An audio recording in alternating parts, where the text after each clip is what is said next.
मुंबईमध्ये मोठी दुर्घटना घडली आहे। मध्य रेल्वेची लोकल आणि पुष्पक एक्सप्रेस एकमेकांना जोरदार घासल्यामुळे भयंकर घटना घडली। लोकलच्या दारात उभे असणारे 8 ते 10 प्रवासी धावत्या ट्रेनमधून पटरीवर पडल्याचे समोर आले आहे। या अपघातामध्ये 5 जणांचा मृत्यू झाला आहे। ही दुर्घटना सकाळच्या गर्दीच्या वेळेस घडल्याने प्रचंड घबराट उडाली।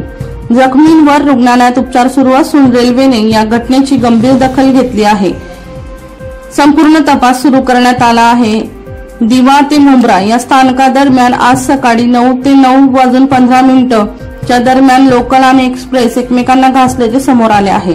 कल्याणहून CMMT साठी निघालेली 8:36 वाजताची लोकल दिवा ते मुंब्रा स्थानकादरम्यान दुसऱ्या पटरीवर धावणाऱ्या पुष्पक एक्सप्रेसला घासली। त्यामुळे मोठी दुर्घटना घडली। रेल्वे पटरीवर 8 ते 10 प्रवासी रुळावर पडल्याचे समोर आले आहे। या दुर्घटनेत 5 जणांचा मृत्यू झाला आहे। वर्षा लोहार यांचा रिपोर्ट V1 लाईव्ह जळगाव।